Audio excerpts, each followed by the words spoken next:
28 අත්හැරීමත් ප්‍රේමයක්.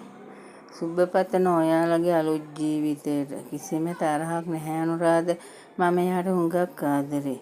ඔයාලා සතුටින් කියලා දැනගත්තාට පස්සේ මගේ වේදනාව මම දරාගත්ත විදිය මම විතරයි දන්නේ. මේ කෙල්ල නැත්තම් මම මැරුණු තැන්වල ගසුත් පෙළවිලා. දෙයනේ අදහන්න බෑ. හිතන්නවත් බැහැ. මනුස්සයෙක්ට එහෙම වෙනස් වෙන්න පුළුවන්ද? මම බලන් හිටියේ මවිත වෙලා. සුබ පතනවා අනුරාධ. ඔයා සමිඳිට බබෙක් දුන්නා. මට කරන්න බැරි දේ ඔයා කළා. කවදාවත් තරහක් නෑ අනුරාධ. ආදරේ හැමදාම ඔයාට. ඔයා සමින්දිව හොඳින් බලා ගන්න.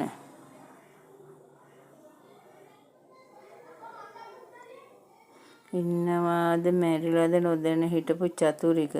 ජයසිරි මහ බෝ හාමුදුරුවෝ ගාවදී තව යුවතියක් එක්ක අත්පටලා.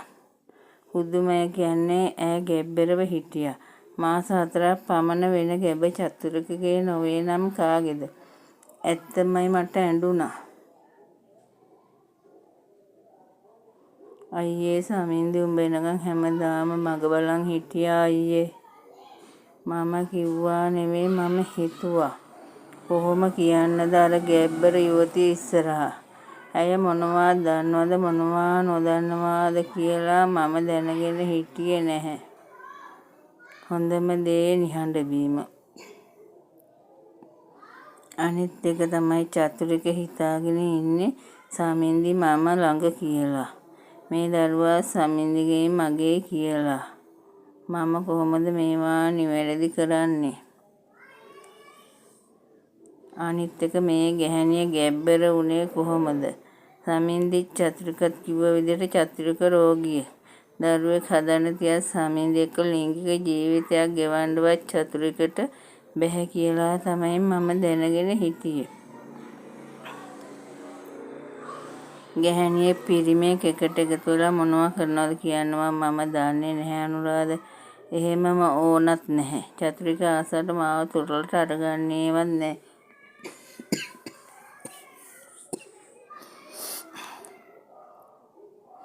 සමින්දි කිව්ව දේවල් මට මේ මොහොතේ මතක් වුණා. පව් දෙයියනේ අහිංසකී. චතුරික එනකන් ඇස් රිදෙනකන් කොච්චර බලන් හිටියද? මට හිතාගන්න බැහැ.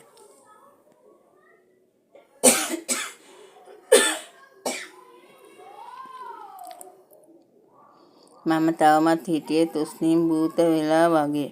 එක තැන ඉන්න බැරුව පුතා දඟලනවා. චන්ද්‍රික එක්ක හිටපු යුවතිය පුතාගේ අතපය ආසාවෙන් අත ගානවා. මෙයා දැක්කහම ඕනි කෙනෙකුට ආශා හිතෙනවා. එයත් ගැබ්බරව ඉන්න නිසා බබාට ආශා ඇති.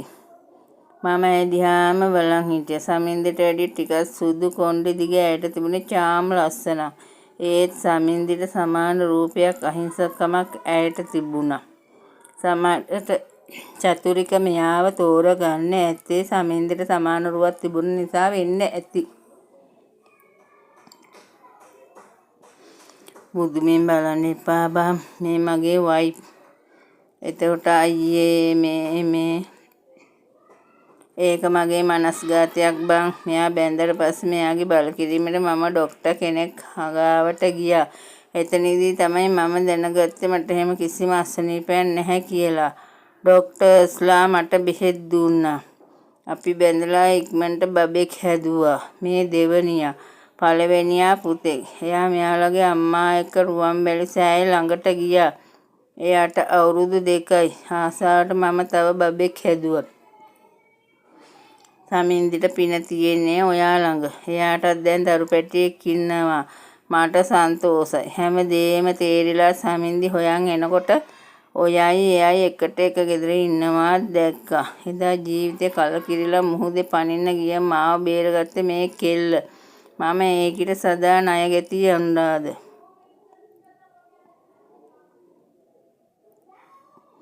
තව කතා කරගන්න බැහැ මට. පපුව හිර වෙනවා. හැමදාම මම හින්දා සමින්දිගේ ජීවිතේ අගාධයට වැටුණා. මේ පාරත් එහෙමයි. පපුව හිර වෙලා ඇස්වලට කඳුළු එද්දි මම පුතාව හල්ලියෙන් අල්ලගත්තේ වැටෙයි කියලා. හරි ලස්සනයි චතුරික. මම පිටිපස්සේ ඉඳගෙන ඔක්කොම අහගෙන හිටියේ. හරි ලස්සනයි.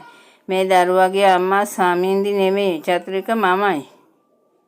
එකපාරටම කොහෙන්ද ආපු උමක් පන්සල කියලා බලන්නේ නැතුව චතුරිකට කඩම් පැන්නා. කෑ ගහන්න එපා උමා මේ පන්සල. මේ වගේ මිනිස්සුන්ට වෙන මොනා කියන්නද?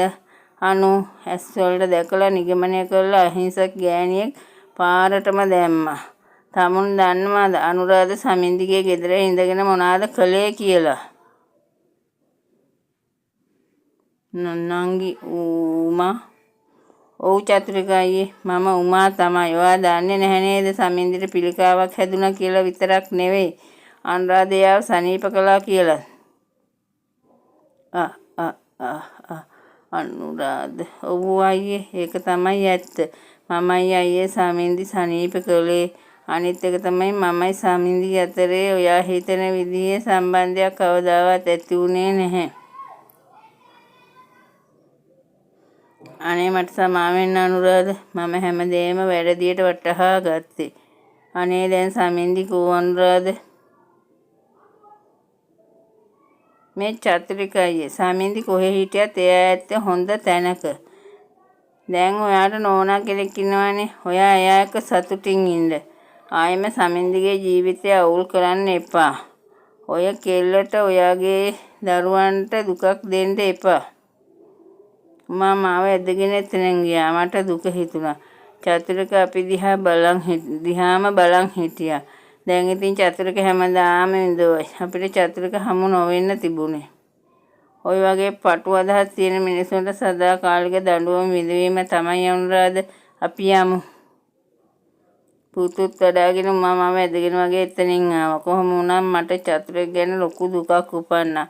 කවුරු කොහොම කිව්වත් චතුරික කියන්නේ හොඳ මිනිස්සෙක්. චතුරිකට තිබුණා සංවේදී හදවත.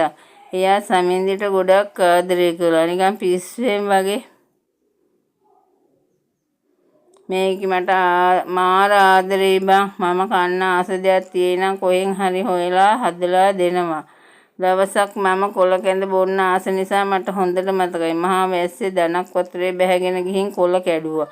මට උදේට කැඳ හදන්න. එදා නම් මට ඇඬුණා බං. එයාලා දෙනා යුග ජීවිතේ සතුට නොවින්දත් හිටියේ ගොඩක් ආදරෙන්. ඒත් ඒ ආදරය ලෝකට පේන මවාගත්තු බොළඳ ආදරයක් නෙවෙයි. ඒක සැබෑම ආදරයක්. මම හැමදාම කියන්නේ සමින්දිට මම ළඟ ඉන්න බැන්නම් සතුටින් ඉන්න පුළුවන් කෙනෙක් ගාවට යන්න කියලා බං. ඉතින් අයියේ එතකොට එයා මොකද කියන්නේ? අපොයි මේ ගෑණි වෙල හින්නක් වගේ අඬනවා බං මාව දාලා යන්න බැහැ කියලා. අනේ පව් අයියේ. ඔව් බං මොනා කරන්නද මම වැරද්ද කළේ. මට ලෝභ හිතුණා බං මට ඒක නැති වෙයි කියලා. ඒකයි මම ඇත්ත කිව්වේ නැත්තේ. ඒත් සමහර රැයවල් වලදී මම ඇඳේ අනිත් පැත්තට හැරිලා නිදා ගන්නකොට ඒකි මට නොදැනෙන එක ගගහ අඬද්දි තමයි මට දැනුනේ මම කළේ කොච්චර ලොකු වරදක්ද කියලා. ඒත් අයියේ දැන් ඔයාලට ප්‍රතිකාර තියෙනවානේ. අනේ ඕවා බොරු වැඩ මල්ලි. ඒ සමින්දි පවුනේ අයියේ. එයාත් ආසයට යුග ජීවිතේ සතුට විඳින්න. අනිත් එක අයියේ සමින්දි ගොඩක් ආසයිනේ දරුවන්ට. එයාට පුළුවන් මල්ලි ඕන වෙලාවක මගෙන් වෙන් වෙලා යන්න. මම එයාට බඳින්න කලින්ම කිව්වේ ඒකයි. මොකද මම කැමති නැහැ මට වංචා කරනවට. මම එයාට කියලා තියෙන්නේ මගේ අඩුපාඩුව නිසා මාව එපා නම් කියලා අයින් වෙන්න කියලා. හොරෙන් කරලා වුණොත් මම තරම් නරක මිනිහෙක් මේ ලෝකේ කොහේවත් නැති වෙයි. අයියා මොකද්ද කරන්නේ? කෙලින්ම ඩිවෝස්. ඇත්තමයි චතුරික ඒක කළා. මම හිතුවටදී චතුරික දරුණු මිනිස්සෙක්. දරුණු මිනිස්සෙක් කියන්නේ හොඳට හොඳයි නරකට නරකයි.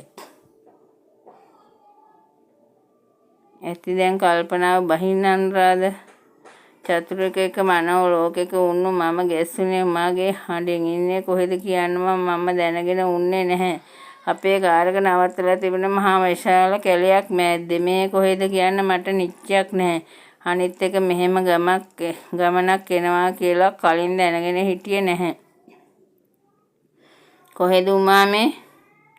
මටත් කියන්න දන්නේ නැහැ අනු. අම්මයි අප්පච්චි ගෙනුයි තමා අහන්න ඕනේ. අම්මයි අප්පච්චි දරුවෝ දෙන්නයි මේ වෙනකොට එළියට බහැලා තේ බොන්න ලැහැත්ති කරනවා. මේ මෙහෙණි ආරාමයක් පුතේ.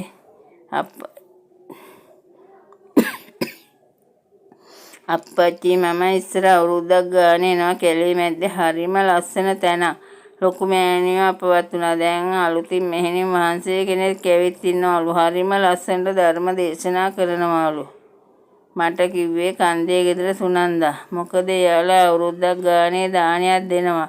ඒ අපි වෙලාවේ පොඩි මෑණියෝ ධර්ම දේශනාව කරනවා අහගෙන ඉන්න ආසයි කිව්වා. ඒකයි මම මේ ගමන්ම ලැහැත්ති කළේ මෙතනට එන්න. අපි තේ බිලා ගමන පිටත් වුණා. අප්පච්චි හොඳට කාර් එක ලොක් කරා. හොර හතුරෝ ඉන්නවා කියලා නම් හිතන්න අමාරුයි. අපි මහා ගණක එළේ මැද්දෙන් ගමන ආරම්භ කළා. මේ මෑණිවරු බොහොම අල්පේජ ජීවිතයක් ගත කරන්නේ පුතේ. නාන්නේ පවා ගස්වල කොළ කොටලා හිසේ ගාලා කෑමට උන ස්වභාවික පළතුරු එළවලු පළතුරු වවාගෙන තියෙනවා.